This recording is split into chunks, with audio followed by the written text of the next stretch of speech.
Então, como eu já tinha iniciado, né, hoje a nossa aula é sobre o setor de transmissão de energia elétrica.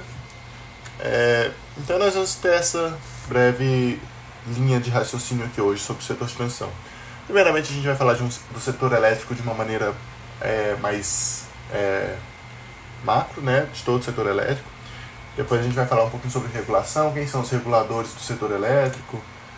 Depois nós vamos focar em leilões, nós vamos falar de remuneração das empresas transmissoras, nós vamos fazer uma análise para uma empresa transmissora em específico, e vocês podem replicar essa mesma análise para outras empresas transmissoras, né? É uma análise que elas sempre tem que dar mais ou menos o mesmo resultado, né? A gente espera que sempre dê mais ou menos o mesmo resultado bom, né?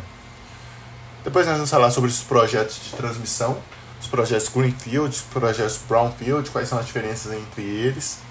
Depois nós vamos falar sobre os contratos de transmissão, sobre riscos e, por fim, sobre perspectivas do setor de transmissão de energia elétrica.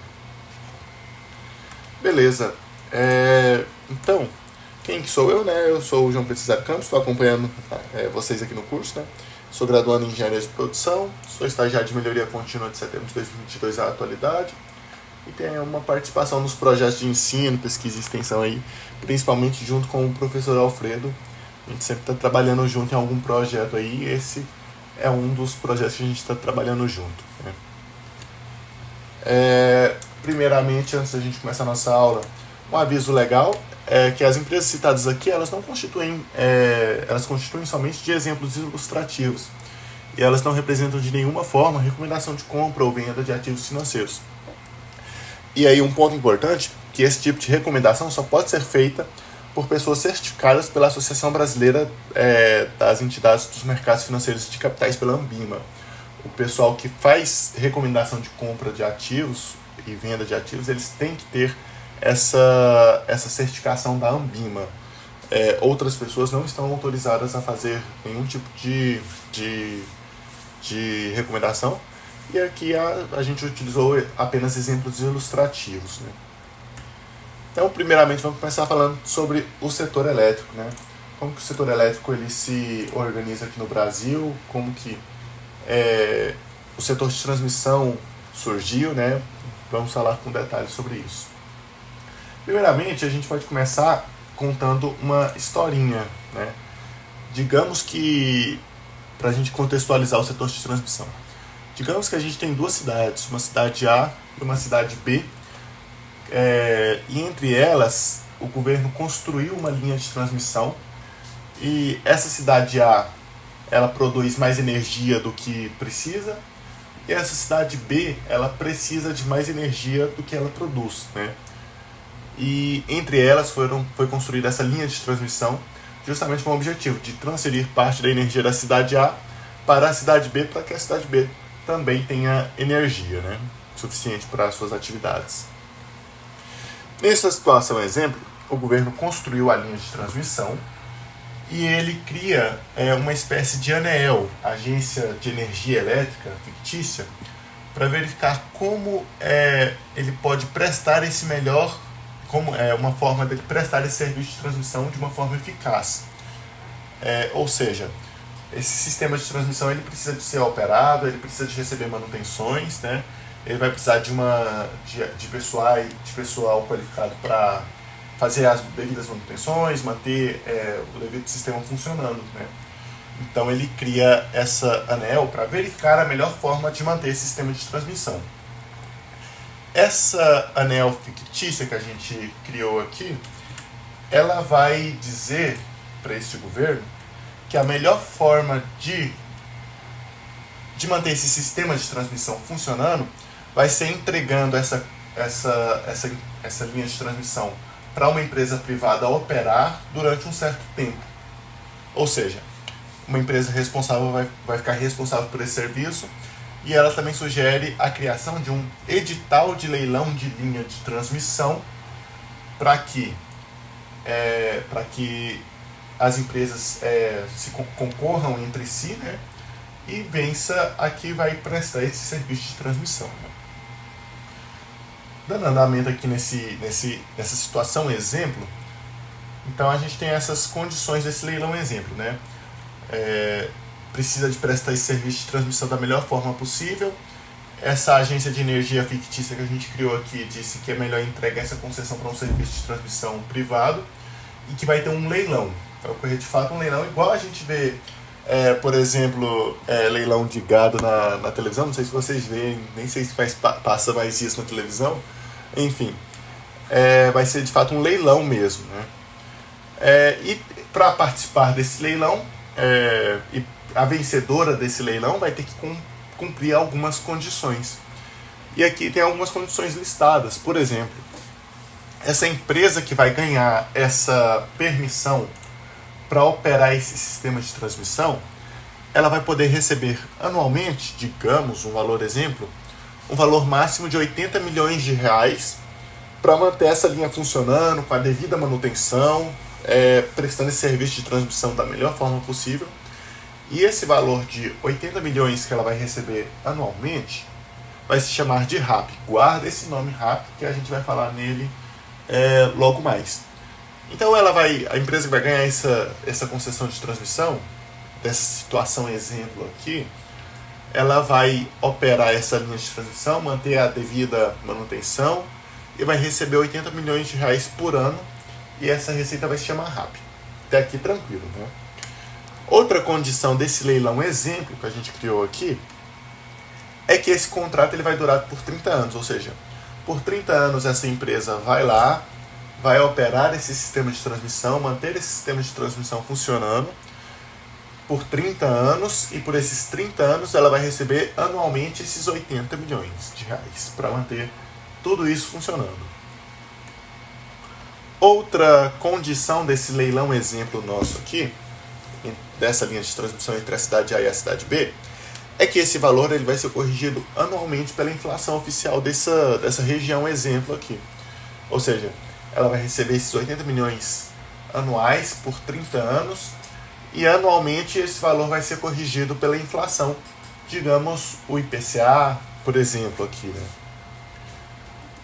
Outra condição é que essa empresa vai receber uma penalidade no valor a ser recebido, proporcional ao tempo de interrupção da transmissão de energia elétrica. O que isso quer dizer? Beleza, essa empresa que vai ganhar essa concessão, ela vai prestar esse serviço de transmissão, vai receber seus 80 milhões de reais por ano para manter essa linha funcionando. Quando o sistema for interrompido, ela vai receber uma penalidade proporcional a esse tempo de interrupção no sistema de transmissão. Isso causa uma interrupção no sistema de transmissão, pode causar apagões, né? Pode causar vários problemas aí para a economia de ambas as cidades. Então, ela vai receber uma penalidade que é, entre aspas, um incentivo forçado para ela manter esse sistema de transmissão funcionando, né? Até aqui tudo bem, né? Temos uma situação exemplo aqui de uma linha de transmissão entre duas cidades, e tem um leilão exemplo que a empresa vai receber uma autorização para operar isso por 30 anos, né? Recebendo um valor anual, e com isso ela vai prestar esse serviço de transmissão. Eu estou fazendo essa introdução justamente para quando a gente chegar no setor de transmissão mesmo, as coisas vão ficar bem claras para a gente. Então, o leilão ele vai funcionar como? Esse leilão ele vai ser entre as empresas que vão concorrer lá e vai levar essa concessão, vai prestar esse serviço de transmissão por esses 30 anos, quem se dispuser a receber o menor valor anual, a menor RAP. Por quê? Isso é interessante para o governo. Ora, quem receber o menor valor anual permitido e manter esse sistema funcionando é melhor para mim. Eu vou ter que cobrar uma tarifa menor para os meus cidadãos, né? E isso vai permitir uma melhor eficiência dessa empresa. Ou seja, vai levar quem se dispuser a receber a menor RAP, né? A menor valor anual. E aí, as empresas chegam lá no leilão, né? Ora, o valor inicial é 80 milhões por ano. Chega lá uma empresa A, exemplo, e oferece e se dispõe a receber 79 milhões anuais para operar esse sistema de transmissão. Vem outra empresa, exemplo lá, se dispõe a receber menos, 78 milhões. Outra empresa se dispõe a receber 77 milhões. Chega outra empresa exemplo aí e se dispõe a receber 76,8 milhões. E vai chegar um momento em que uma empresa de transmissão ela vai oferecer um valor de 76,7 milhões, por exemplo, e aí ninguém mais vai querer oferecer um valor menor que isso, porque para as outras empresas isso passaria a ser um prejuízo, por exemplo, ou uma margem muito pequena. E aí, essa última empresa que ofereceu a menor, né, no caso, se dispôs a receber a menor receita anual permitida, a menor RAP, ganha a permissão para prestar esse serviço de transmissão por esses 30 anos, recebendo 80 milhões por ano, no caso, 76,7 milhões por ano, corrigindo pela inflação, né, um contrato muito vantajoso para a empresa também. Né? E aí, com isso, essa empresa, dessa situação, exemplo, ganha essa concessão de transmissão. Então vamos continuar aqui, falar um pouquinho do sistema de transmissão do Brasil, o Sistema Interligado Nacional. De acordo com o Operador Nacional do Sistema, que opera e permite e regula essas usinas e o setor de transmissão também, atualmente no Brasil possuem 180 mil quilômetros de linhas de transmissão. Aqui tem um mapa do Brasil com as linhas de transmissão aí que cortam o país, né? E ele se chama Sistema Interligado Nacional porque todas as empresas, todas as usinas de energia, todos os consumidores estão conectados nesse sistema de transmissão, exceto o estado de Roraima, que ainda opera num sistema isolado, né? Mas isso é uma questão bem técnica mesmo. Então, continuando aqui, agora vamos dar aquele overview sobre o setor elétrico, né? O setor elétrico, ele é composto por a gente pode dizer que ele é composto por 3 segmentos. Pelas empresas geradoras de energia, ou seja, são aquelas empresas que, por meio das suas usinas, elas transformam algum tipo de energia em energia elétrica. Aí na imagem a gente tem, por exemplo, Itaipu, né, que transforma a energia cinética da água em energia elétrica.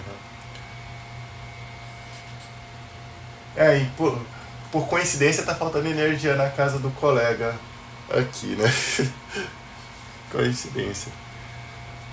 Mas depois você pode assistir também a gravação, vai ficar disponível lá no. Eu vou colocar lá no Moodle a gravação. E os exercícios também, então é bem tranquilo, tá bom, pessoal? Tem as geradoras, né, que transformam algum tipo de energia em energia elétrica. Tem as transmissoras, que são responsáveis por transportar a energia elétrica pelo país. Beleza, Antônio? Aí depois você vê a aula lá no Moodle. E o exercício também, o questionário eu vou deixar lá também. O questionário é bem tranquilinho. Então tem as geradoras, as transmissoras e também a gente tem as distribuidoras de energia elétrica. Essas distribuidoras, elas são responsáveis por distribuir a energia elétrica para as casas e alguns comércios e indústrias. Por exemplo, aqui no nosso estado, a Equatorial Distribuição Goiás é uma empresa distribuidora, né? Aí eu coloquei como exemplo de transmissora a Taesa, mas tem várias outras. Tem a Transmissão Paulista, por exemplo. E coloquei como geradora a Engie, mas tem algumas outras, né? A Alupar também atua no setor de geração. A Eletrobras também atua no setor de geração, né? Tem essas empresas aí que atuam em diferentes segmentos do setor elétrico. E tem algumas também que atuam em todos eles. Por exemplo, a Copel, Companhia Paranaense de Energia Elétrica, ela atua tanto na geração quanto na transmissão e na distribuição de energia elétrica, né? A Copel Hold. Né? Então, passada essa parte sobre o setor elétrico, falamos aí dos segmentos, falamos aí uma breve overview sobre o setor de transmissão também. Agora a gente vai falar sobre regulação, né? Quem que é o regulador do setor de transmissão aqui no Brasil? Aqui no Brasil, quem é responsável pela regulação do sistema elétrico nacional, toda a parte do sistema elétrico, é a ANEEL, que é a Agência Nacional de Energia Elétrica, né? E a ANEEL é responsável por algumas atribuições, ela possui algumas atribuições, dentre elas fiscalizar, regular estabelecer tarifas, promover as atividades de outorga, promover as atividades de concessões, e isso é voltado tanto para o setor de geração, né, para o segmento de geração, de transmissão, de distribuição e de comercialização de energia elétrica também, né? E com isso ela fiscaliza também todas essas concessões que ela distribui para empreendimentos, né, para o serviço de energia elétrica, isso por delegação do governo federal. São essas atribuições do regulador da energia elétrica aqui no Brasil. Agora falando um pouquinho sobre leilões, né? Nós tivemos aquele overview no começo da aula, agora nós vamos focar um pouquinho mais em leilões, né? Os leilões, em resumo, são assim. A ANEEL, que é a Agência Nacional de Energia Elétrica, ela divulga um edital de leilão de lotes de transmissão, ou seja, linhas mais subestações. Esse edital de leilão, ele pode ser de linhas mais subestações para construção, ou ele pode leiloar também empreendimentos que já foram construídos e que tiveram suas concessões vencidas. Nós tivemos aquela situação exemplo, né? O contrato durou 30 anos, quando chega no fim do contrato, é possível de leiloar aquela linha de transmissão novamente para um outro empreendimento ou mesmo empreendimento, a depender da RAP que for oferecida, né? Que for disposta a receber. Então, a ANEEL divulga esses editais de leilões. Normalmente aí nós tivemos um último este ano, que teve alguns leilões.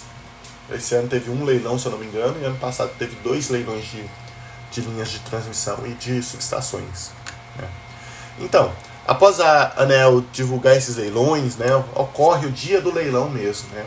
E esse leilão vai ocorrer entre as empresas. Vai chegar lá as empresas, né? Aqui, por exemplo, eu trouxe Taesa, Alupar, Eletrobras, pode chegar qualquer outra empresa, tanto de empresas privadas como empresas de economia mista, ou seja, aquelas que têm capital do governo, né? E essas empresas concorrem para receber, para conquistar, né? Conseguir obter essa concessão de linha de transmissão, e vai levar essa concessão quem se dispor a receber a menor receita anual permitida, né?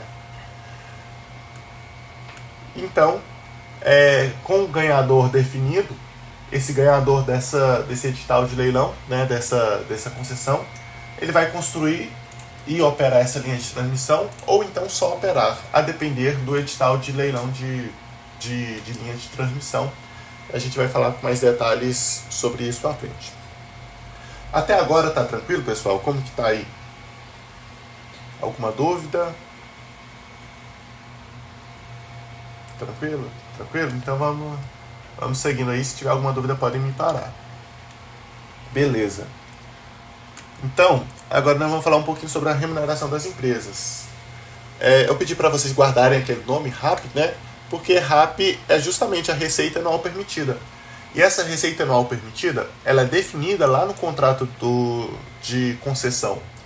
Essa receita anual permitida é, de fato, o valor que a concessionária vai receber por prestar esse serviço de transmissão de energia elétrica.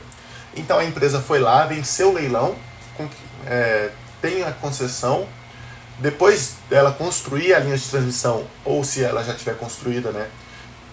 Quando ela começar a operar a linha de transmissão, ela passará a ter direito a essa RAP, que é essa receita anual permitida aí de uma forma recorrente, né? Então é de fato o valor que a empresa concessionária recebe e com esse valor ela tem que pagar todos os seus custos, toda a sua mão de obra, toda a manutenção e infraestrutura que ela tem que pagar para essa linha de transmissão, né? Investir nessa linha de transmissão, desse valor que ela vai tirar, dessa RAP.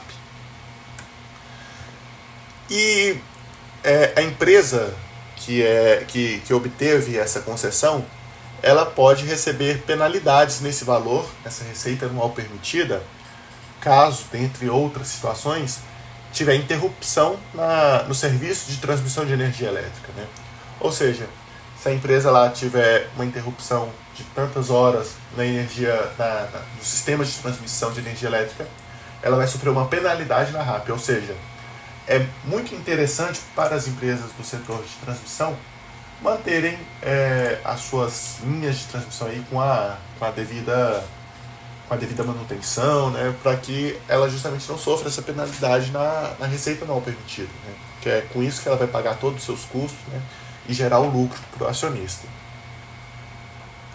E aqui tem até uma cláusula, né, do contrato de transmissão, né, que fala que a RAP vai ser descontada mediante deduções na base mensal devido à indisponibilidade ou redução de capacidade dos sistemas de transmissão, conforme a regulação da ANEEL.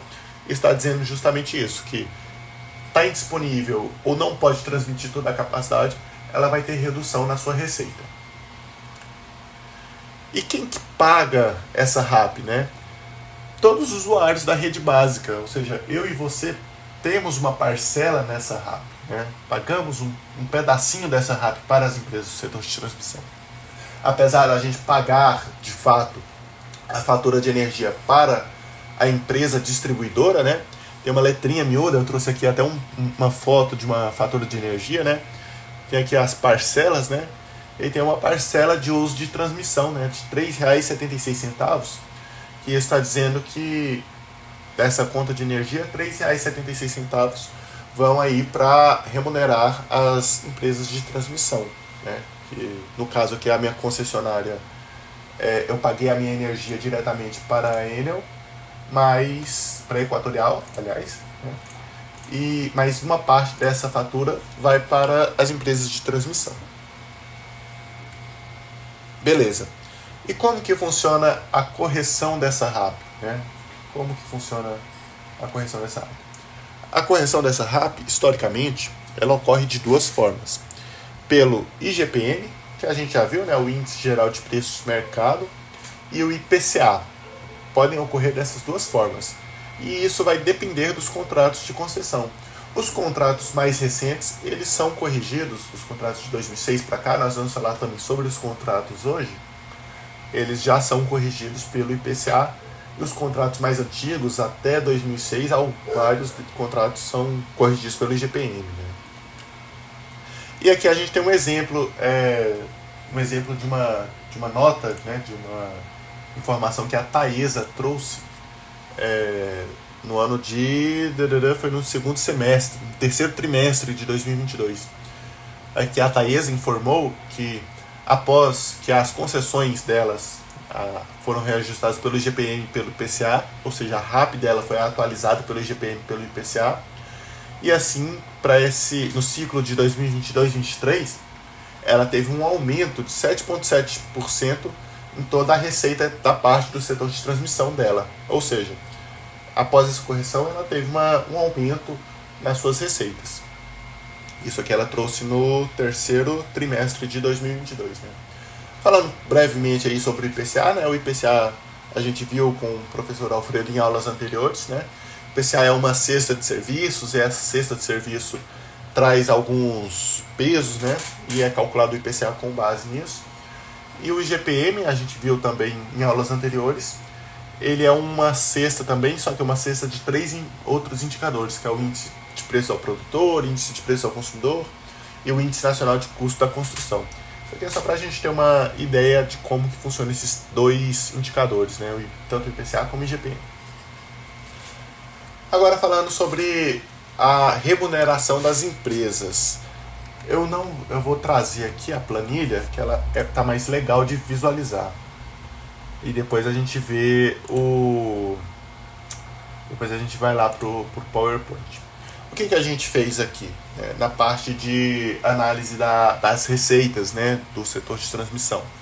Nós pegamos as RAPs, né, a correção das RAPs da Taesa de 2011 até 2022, aliás, até 2023, né, todos os ciclos aqui, 2011, 2012, 2012, 2013, e anualmente essa empresa trouxe lá nos seus relatórios o ajuste da parte do IGPM, ou seja, nesse ciclo aqui em relação ao ciclo anterior, ela teve um ajuste de 9,8% na sua RAP, aqui ela teve um ajuste de 4,3% na sua RAP, e assim sucessivamente. Aqui no ciclo 2021-2022, não sei se o pessoal lembra aí, que teve uma explosão aí no IGPM, e desse ciclo aí 2021-2022, ela teve um ajuste de 37% na RAP dela, justamente porque as concessões são atualizadas por esse indicador, né, IGPM. Aqui tem todos os ajustes realizados por ela pela parte do IGPM. Aqui são as concessões dela, que são corrigidas pelo IGPM, né? E a gente fez isso também para o IPCA. A gente fez isso para todas as concessões que a Taesa possui. Aqui também, né, no ajuste IPCA, que ela teve também os ajustes em cada ciclo, né? O ciclo é porque, se eu não me engano, o ciclo começa no meio do ano e vai até o meio do ano seguinte. Então, por isso que aparece 2 anos aqui, mas é apenas isso. E aqui também, nesses últimos anos, né, ela teve uma correção muito grande aí na RAP.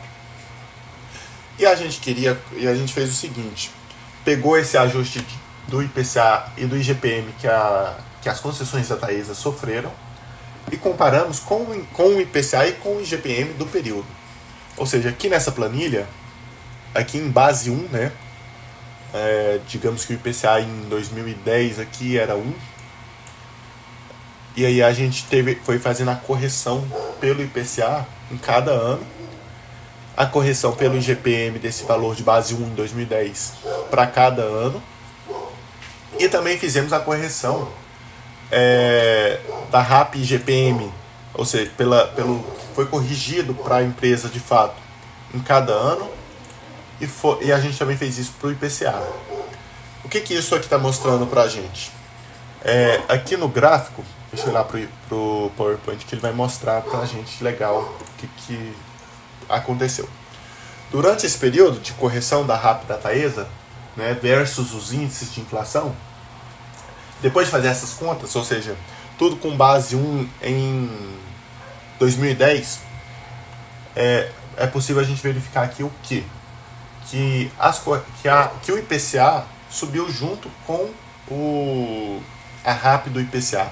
Ou seja, efetivamente as concessões da Taesa foram corrigidas pelo IPCA durante o período. A gente vê aqui no final que o IPCA é essa linha em salmão, quase marrom, e essa linha azul é a parte da RAP corrigida pelo IPCA da Taesa. A gente vê aqui que após 12 anos, ela praticamente corrigiu junto com o IPCA, ou seja, de fato corrige pela inflação, né? Não de fato isso a gente a gente verifica isso pelo gráfico. E a mesma coisa ocorreu pelo IGPM. Pelo IGPM, a gente tem aqui as duas linhas. A gente tem o IGPM aqui em verde e a RAP da Taesa corrigida pelo IGPM em amarelo. Inclusive, a RAP pelo IGPM corrigiu superior, né, ao que de fato o IGPM corrigiu nesses anos, né? Então deve ter algum ajustezinho para esse próximo ano. Mas aí foi essa análise que a gente fez. Beleza. Aí chegamos à conclusão de que a RAP da Taesa de fato é corrigida pelos índices de inflação, né? Mas será que durante esse período, além da correção da inflação, essa empresa ela entrou alguma concessão nova? Como que foi a RAP total da empresa? Aí já desconsiderando, né, já não levando tanto em conta a parte da correção, mas vendo, por exemplo, concessões novas que entraram, né?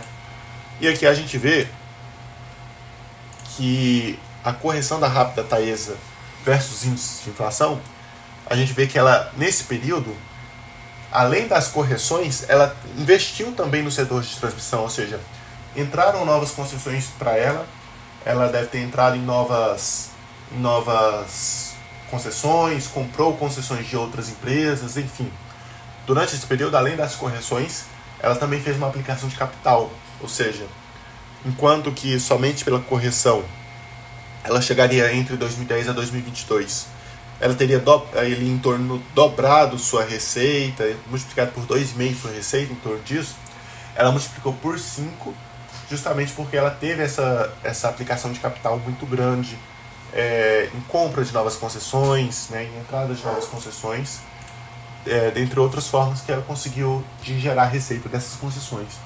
Possivelmente ela vendeu alguma concessão, isso pode ter acontecido durante esse período, enfim. Aí pode ser mais análises que podem ser feitas sobre essa RAP da Taesa, né? Essa planilha eu posso disponibilizar ela para vocês. Aqui tem as concessões da Taesa, tem quando as concessões começaram a gerar receita para ela, né? Tanto da parte do IGPM como pela parte do IPCA. E vocês podem fazer essa análise para outras empresas do setor de transmissão aí que acharem legal. Eu posso disponibilizar isso lá no Moodle também, se vocês quiserem. Alguma dúvida até agora? Alguma questão? Se quiser que eu passe por esse gráfico de novo, como que a gente fez isso aqui. Então, vou continuar aqui. Aqui, o próximo assunto é só falando brevemente aqui um assunto transversal sobre o sistema gerador de séries temporais do Banco Central. Lá nesse site aqui, você consegue os dados históricos de PIB, de indicadores de inflação, indicadores monetários, indicadores de crédito, finanças públicas nacionais, dentre outras informações que podem ser importantes para vocês, ok? Então agora vamos falar sobre projetos.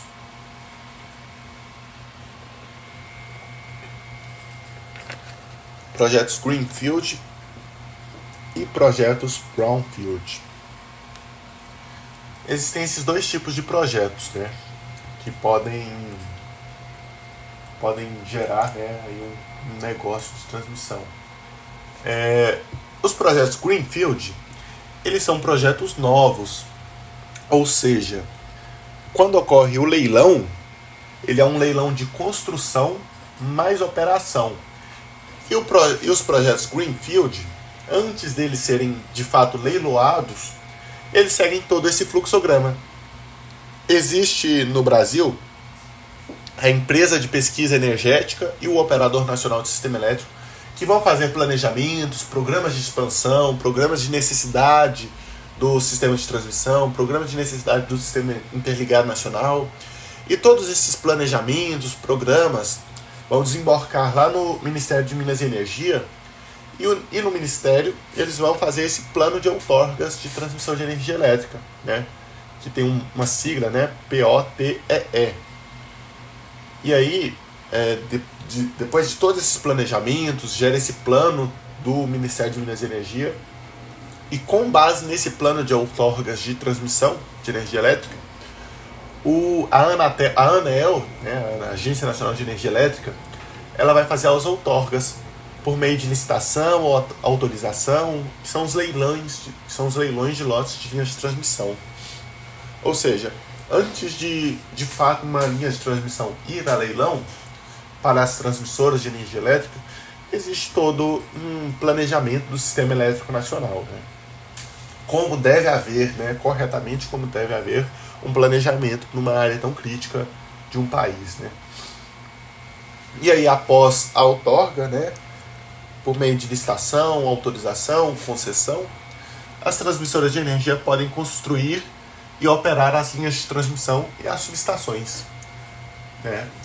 E a partir disso a empresa começa já a receber a sua RAP. Agora, se os projetos Greenfield são os projetos existentes, os projetos Brownfield são os projetos que já existem. Ou seja, uma maneira das empresas entrarem em um projeto Brownfield, ou seja, que é um projeto que já está construído, é justamente por meio da venda de participação entre empresas. Aqui eu tenho um exemplo de uma venda de participação, trouxe aqui um exemplo, que a Eletrobras tinha na Companhia Estadual de Transmissão de Energia Elétrica. Ela tinha uma participação de 32%, quase 33% nessa companhia, né?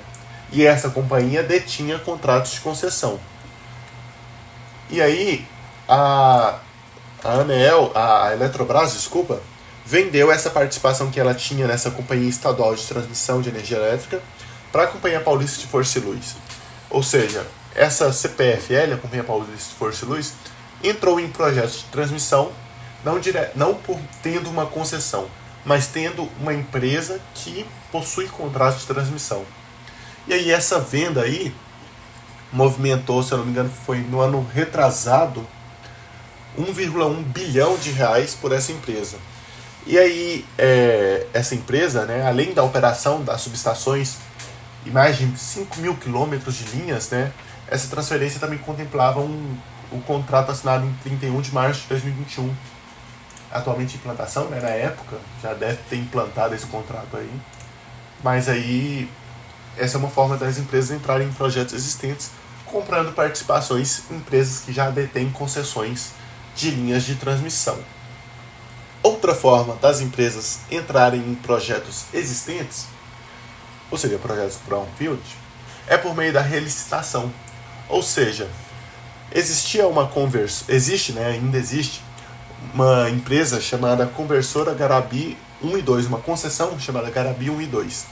E ela foi relicitada por meio do leilão o segundo leilão da ANEEL de 2022, por mais 30 anos. E a vencedora ela se obriga a operar e realizar melhorias, ou seja, é um projeto que já existia, que já estava construído, mas por ter a sua concessão vencida, decorrida aí os 30 anos, né, o prazo de concessão, ela foi relicitada para uma outra empresa, ou seja, essa outra empresa ela não precisa de construir porque já está pronto. Basta ela realizar essas melhorias, né, toda essa questão apontada lá no leilão de linha de transmissão. Ou seja, em resumo, existem 3 formas, né, das empresas entrarem em projetos de transmissão. Uma é por projetos greenfield, ou seja, projetos que não existem, projetos que vão ser construídos e operados. Por meio de projetos brownfield, elas podem comprar participações de outras empresas existentes. E por meio de projetos brownfield também relicitando, né, ganhando uma concessão. Alguém vai abrir o microfone? Se alguém tiver alguma dúvida, pode falar. Deixa eu ver agora qual que é o próximo tema. A gente vai falar de contratos. Temos alguma dúvida até agora, pessoal? Ou tá tudo tranquilo por enquanto? Como é que tá aí? Tranquilo? Então vamos seguir. Agora, nós vamos falar sobre contratos, né? Beleza. Então vamos falar sobre contratos, né? Os contratos das linhas de transmissão, os contratos de concessão de linhas de transmissão, eles são contratos de longo prazo, tipicamente são contratos de 30 anos. Aqui tem até um print de um contrato, de uma cláusula do contrato de transmissão daquela primeira empresa que a gente viu naquele primeiro exemplo.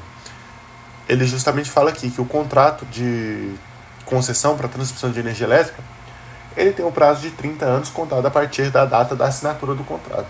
Ou seja, uma empresa ela vai praticamente garantir por 30 anos uma receita corrigida pelo IPCA, pela inflação oficial do país. E isso para as empresas é de uma forma muito segura, né? Considerando que ali ela não vai ter necessariamente, depois dela ter ganhado a concessão, ela não necessariamente vai ter uma concorrência, né? Então é uma situação, as empresas de transmissão elas ficam numa situação relativamente tranquila, né? Mais pro final nós vamos falar dos riscos, mas é bem tranquilo para as empresas de transmissão. Aqui nós vamos falar agora das categorias dos contratos de transmissão, né?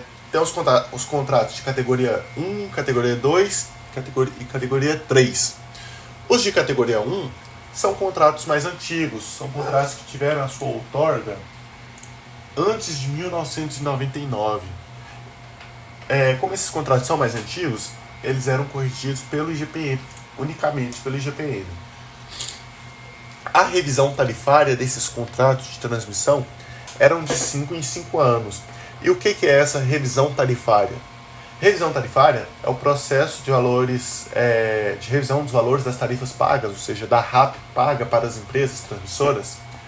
E esse valor ele pode ser alterado pela ANEEL para mais ou para menos nesses períodos, justamente dependendo das mudanças ocorridas nos custos do mercado dessas empresas, na comparação dessas tarifas com as de outras empresas semelhantes no exterior, da eficiência dessas empresas, da necessidade de obter tarifas mais justas e retorno mais adequado aos empresários, ou seja, essa revisão tarifária de 5 anos, vai revisar a RAP paga e verificar se está em conformidade com o que é pago no exterior, né, e está remunerando corretamente o capital. E o principal objetivo dessa revisão tarifária é justamente garantir uma tarifa justa, tanto para os consumidores quanto para os investidores, e justamente estimular o aumento da eficiência e da qualidade do serviço de transmissão de energia elétrica, né? Ou seja, essa revisão tarifária de 5 em 5 anos no caso do categoria 1 e 5º, 10º e 15º ano no caso do categoria 3 é justamente para isso, né? Para garantir uma tarifa justa tanto para os consumidores quanto para as empresas. Aqui tem algumas observações, né? Em relação aos contratos de categoria 1, esses tiveram as suas concessões prorrogadas por mais 30 anos em 2012, pela medida provisória 579, depois convertida em uma lei, né? E tiveram um índice de correção desses contratos, dessas concessões, para o IPCA. Os contratos de categoria 2 foram os leilões entre 99 e 2006, e aí foi variado o índice de correção. Os mais antigos de categoria 2 corrigidos pelo IGPM e os mais recentes de categoria 2 corrigidos pelo IPCA. Nesse caso, os contratos eles não possuem a revisão tarifária, mas em lugar disso, a RAP é reduzida pela metade a partir do 16º ano de operação. Ou seja, ele trocou a revisão tarifária por uma redução pela metade a partir do 16º ano de operação. E o prazo de concessão desse categoria 2 é 30 anos.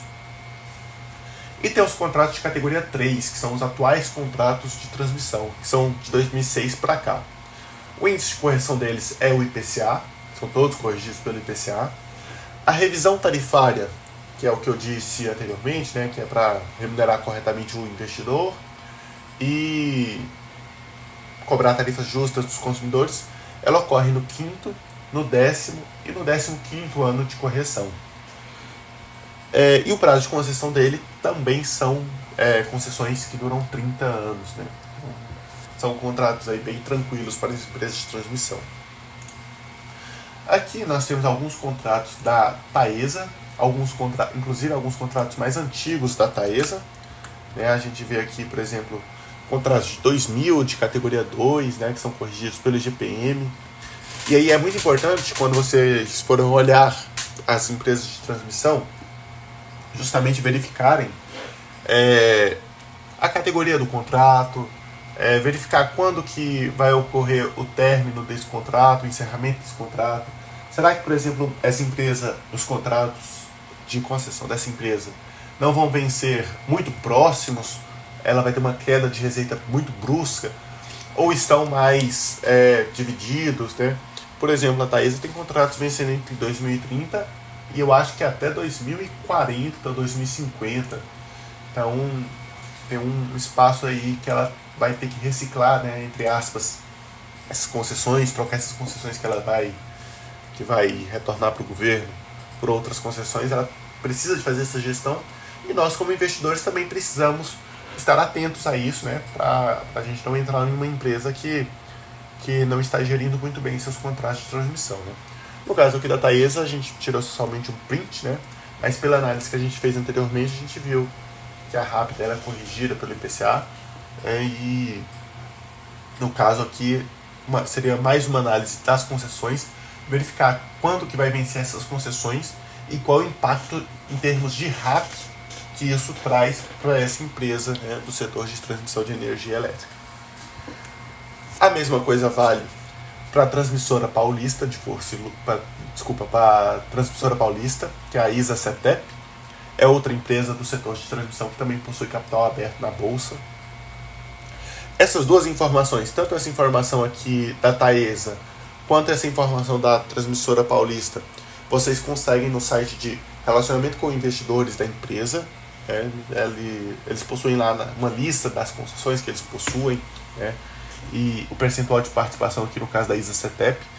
Aqui a gente vê outros contratos da ISA-CETEP, são relativamente antigos, né, mas que possuem aí sua RAP até 2000 em contratos aqui que vão vencer em 42, em 2054, né? 2052, em 2039. Então é importante olhar. Quando vocês forem olhar para as empresas de transmissão, olhar quando que as concessões delas vão vencer. Né? Eu tenho 3 anúncios para dar sobre o nosso curso Mercado Financeiro. A primeira é que o nosso curso está chegando ao fim no dia 17, se eu não me engano, é a última aula. Semana que vem, no dia 3, a gente não vai ter aula por causa do feriado. Aí no dia 8 e dia 10 teremos aula. Dia 8, professor Alfredo. E dia 10, eu, com Python e Mercado Financeiro. Aí essa aula de Python e Mercado Financeiro ela é dividida em 2. Vai ter uma aula, a primeira aula no dia 10 e a segunda aula no dia 17. E no dia 17 encerramos nosso curso. Importante todo mundo acessar os materiais. Sim, já está quase no final. Estamos caminhando para o fim. Passa tão rápido, parece que foi ontem que começamos essa edição do curso. Né?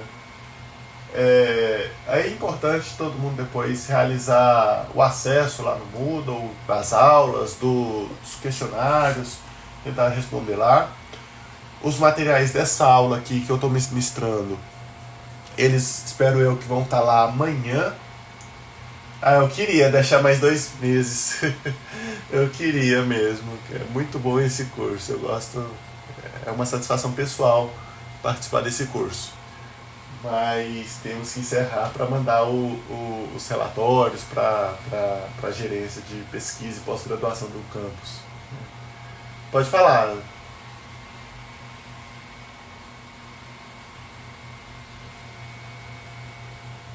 Sim. Sim. Se eu não me engano, eu falei com. Eu até tinha conversado com o professor Alfredo. Vocês acessando os materiais do curso, fazendo os questionários, a gente vai ser bem flexível nessa situação da frequência, tá bom? Então não precisa ficar preocupado não. Acesse os materiais que está lá na plataforma e que vai dar certo, beleza? Aí mesmo que caso você não tenha pego a chamada, é importante assinar a chamada, claro, mas mesmo que você não tenha pego, não tem problema, tá bom? Assim, a penalização praticamente não vai existir. Basta acessar os materiais lá, faz o questionário também, que aí a gente consegue ver essa questão da frequência.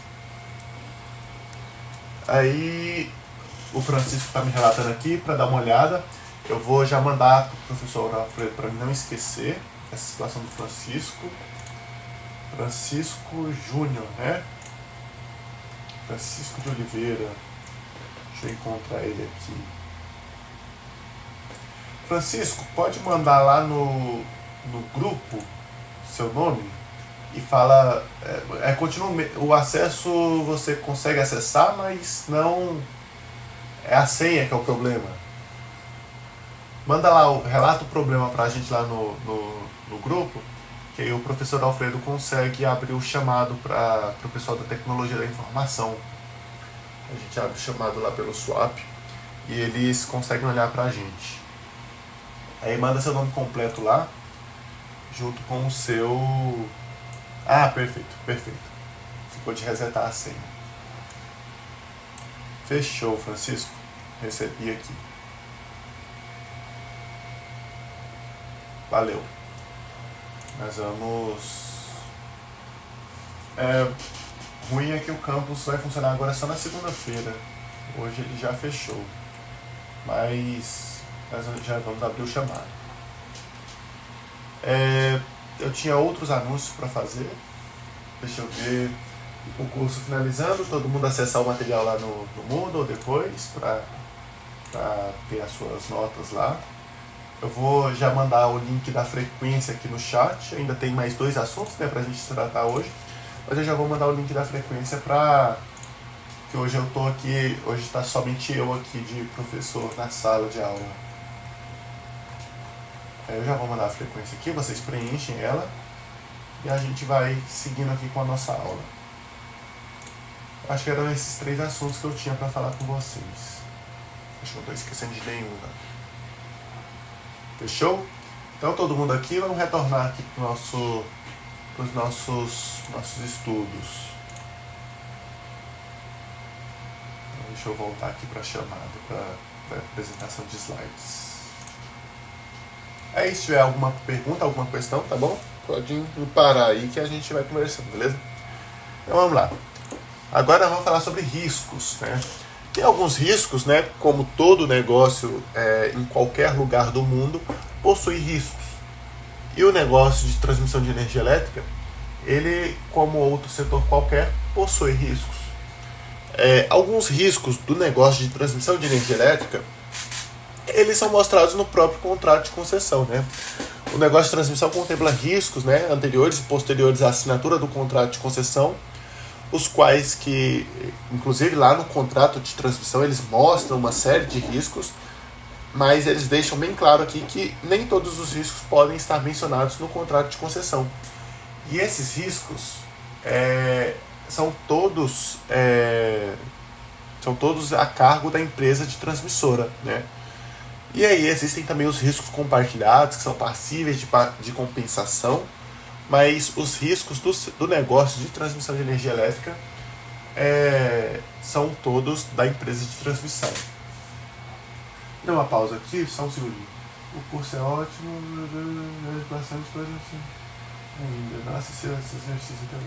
Preocupa não, Areninha, porque você vai conseguir acessar. Até o dia 17 você consegue acessar. Nós temos aí alguns períodos aí durante esse período. Aí não sei se você consegue depois acessar pelo telefone mesmo, os questionários, tá bom? Baixa os materiais também para você acessar depois, mesmo após o término do curso, tá bom? Vai dar certo. Então esses riscos do negócio de transmissão, eles são de total responsabilidade das empresas de transmissão, como todo e qualquer negócio, né? Tem alguns riscos do setor de transmissão que valem a pena serem explicitados aqui no curso, né? A gente pode dividir esses riscos do setor de transmissão, dos negócios de transmissão, em dois.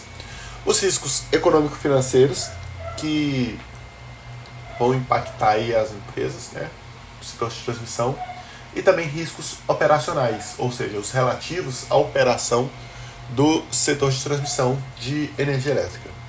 Vamos falar um pouquinho sobre os riscos econômico-financeiros.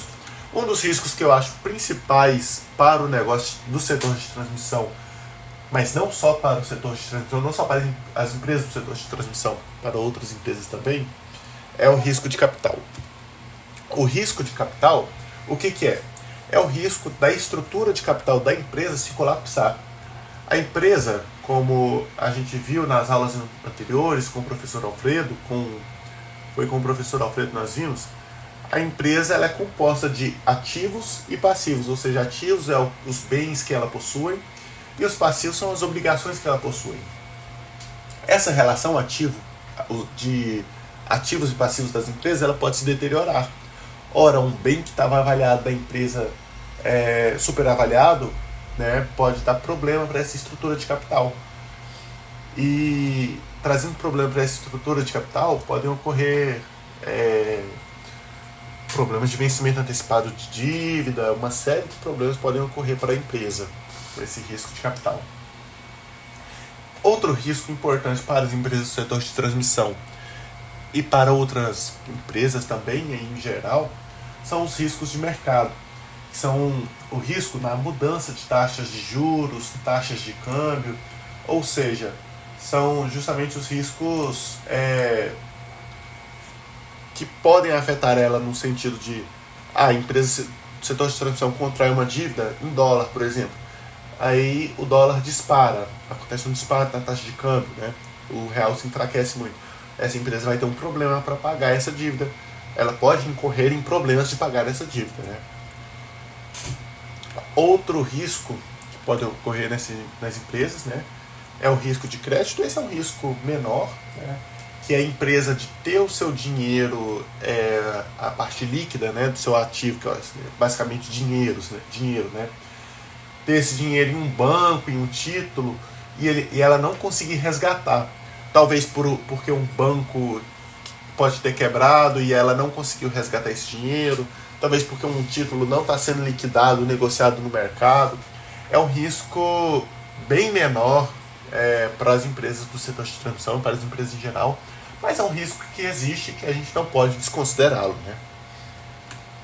E o risco de liquidez, que é outro risco importante do setor de transmissão, que é justamente não conseguir saldar os seus pagamentos por falta de dinheiro. Nesse caso, a empresa ainda possui seus ativos, possui suas concessões, possui seus investimentos, mas ela não possui o dinheiro ali líquido para pagar, para fazer frente a essas necessidades de pagamento de empréstimos, por exemplo, folha de pagamento, várias coisas que a empresa tem que pagar durante a sua operação.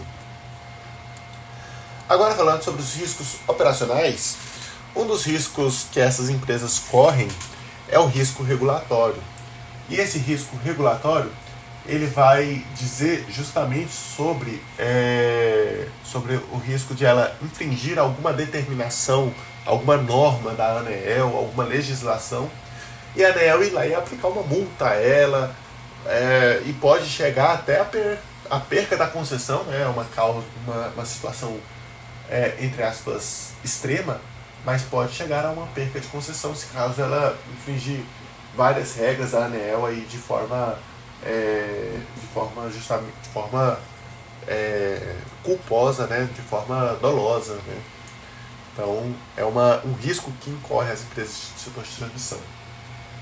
Tem um comentário aqui. Embora o setor de transmissão de energia elétrica seja considerado setor perene, mesmo assim não podemos considerar que também existe o risco. Isso da empresa é fundamental. Exatamente, Hugo. Todas as empresas, por mais que elas participem de setores perenes, por mais que elas tem até aquela situação, né, do BEST, né, não sei se vocês já viram, que o Luiz Barsi, são as empresas que o Luiz Barsi investe, que é o setor de bancos, energia, saneamento, seguros e telecomunicações. Mesmo aquelas empresas incorrem em riscos. A gente tem vários casos de bancos que quebraram no Brasil, nós temos casos de empresas de energia que quebraram no Brasil, como todos os outros setores. Essas empresas que são desses segmentos perenes são justamente empresas que têm vantagens mercadológicas frente às outras. Mas essas vantagens mercadológicas justamente elas não compensam uma má gestão, né? Ou mesmo sendo uma boa gestão, quando incorre esses riscos acontecem em uma empresa, né, fica numa situação bem complicada dela contornar essas situações complicadas, né, causadas por esses riscos aqui que a gente está vendo, né, ainda mais riscos financeiros, né, que o mercado vem e cobra a empresa mesmo, né, não tem choro nem vela, né, entre aspas. Ainda sobre os riscos operacionais, pode ocorrer também atraso nas obras, por exemplo. A empresa está construindo, digamos, uma linha de transmissão mais subestação e por N motivos pode ocorrer atraso nas obras. E esses atrasos nas obras ela pode ser penalizada por isso, né, pelo regulador, pela ANEEL, e ainda vai incorrer em certas perdas porque ela vai deixar de receber uma RAP, uma receita anual permitida, que ela tinha expectativa de receber caso esse atraso não ocorresse, né? E a perda na RAP, que é justamente aquela situação que a gente disse, da empresa não deixar o sistema de transmissão parar de funcionar. E isso ela vai ter uma perda na RAP, vai ter um impacto no caixa dela com certeza, né? Um impacto nas receitas dela com certeza. Agora, partindo já para o final da nossa aula, a gente vai acabar bem cedo hoje. A gente vai falar sobre um pouquinho de perspectivas para o setor de transmissão. Então, falando um pouquinho sobre perspectivas, o setor de transmissão, ou melhor, a parte energética do Brasil, aí quando a gente fala energética, a gente fala além de eletricidade, fala também de petróleo, de biocombustíveis, de gás, né? Aí a gente fala de energética, a gente fala de todo esse escopo. Existe no Brasil o plano decenal de energia, né, de expansão de energia. Esse plano decenal de expansão de energia, um dos tópicos dele é a parte elétrica, né? E obviamente que dentro da parte elétrica existe também a expansão, o plano, né, voltado para a transmissão de energia elétrica. E o que esse plano considera? Esse plano ele considera alguns cenários para a expansão do sistema de transmissão. Esses cenários para a expansão do sistema de transmissão, aqui no caso desse gráfico, ele está considerando 3 cenários. O otimista, e aí esse plano otimista, esse cenário otimista, ele considera a implantação de todos os empreendimentos que não possuem outorga, considerando a data de necessidade original prevista lá naqueles estudos que a gente viu anteriormente lá da EP, do ONS, né? E a data de tendência estimada com base nos prazos médios do processo de concessão e outorga, né? Ou seja, esse cenário otimista, ele considera o seguinte: todos os projetos que a EP mais ONS mandaram para o Ministério de Minas e Energia vão ser convertidos posteriormente em concessões de fato, né? Vão ser leiloadas e vão ser construídas. Ou seja, é um cenário otimista, mas que ele é um plano relativamente palpável, né? Que a gente pode dizer assim. Nós temos também um cenário de referência, e aí esse cenário de referência é o cenário base do plano de energia. Ele considera uma variação do cenário otimista, considerando a reavaliação da data de necessidade de alguns empreendimentos dentro do horizonte, né, de 2031, refletindo resultados apresentados em outro documento, que foi o diagnóstico de rede elétrica. E aí, esse cenário otimista é uma variação do cenário otimista, né?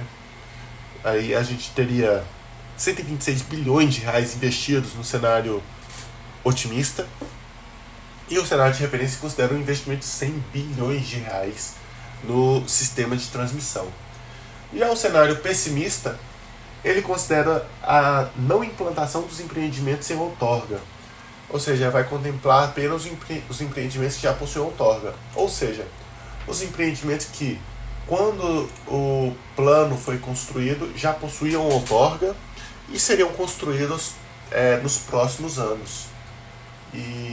Ou seja, esses 3 cenários aí, otimista, pessimista e o de referência, são cenários aí que esse plano nos propõe.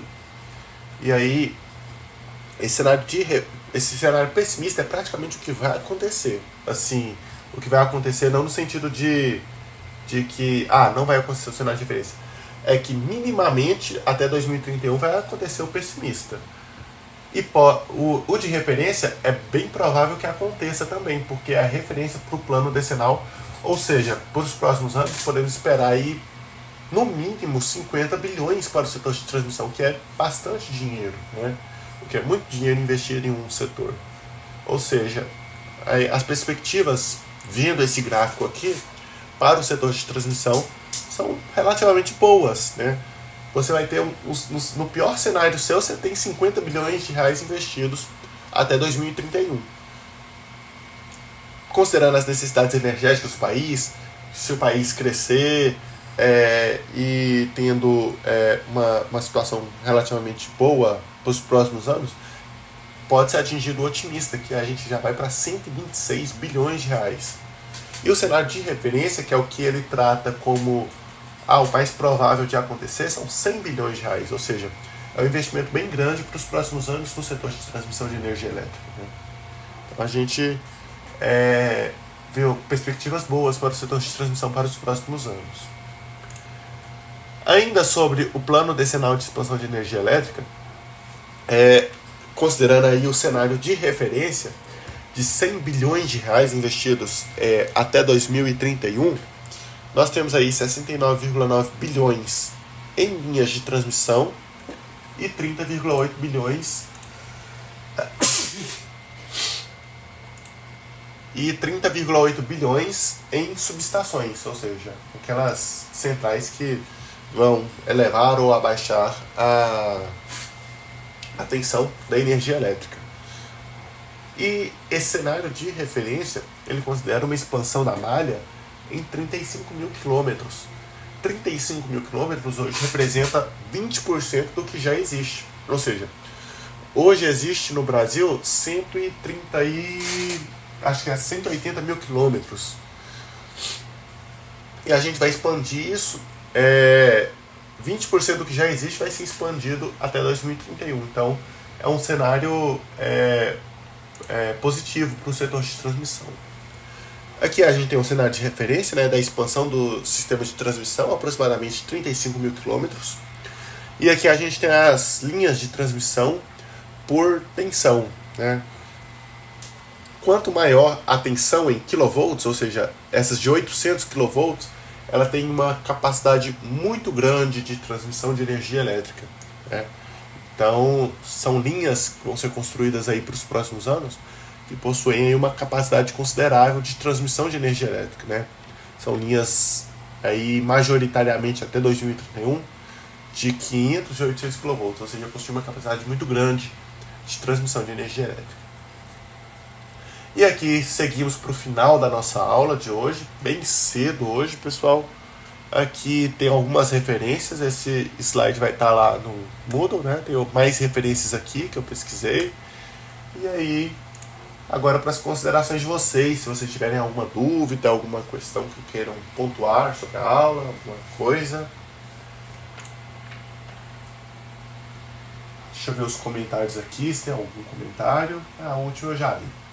Que o setor de transmissão, apesar de ser um setor perene, ele deve ser estudado, né? As empresas devem, é importante olhar sempre o que as empresas propõem aí pro cada empresa, né? Deve ser estudada a fundo aí. Não esqueçam de assinar a lista de chamada também, pessoal. Se não tem nenhuma dúvida, nenhuma questão, não esqueça de assinar a lista de chamada. Sim. Tranquilo? De nada, tranquilo. Aí eu vou estar disponibilizando no Moodle. Inclusive era o outro anúncio que eu esqueci de fazer. Eu vou estar disponibilizando no Moodle amanhã. Amanhã já está lá no Moodle o questionário. Ele já está pronto, só disponibilizar para vocês. E os materiais também.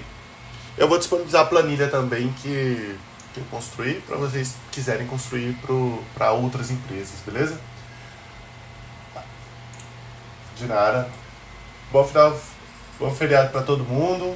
Não esqueça de assinar a lista chamada. Boa noite, pessoal.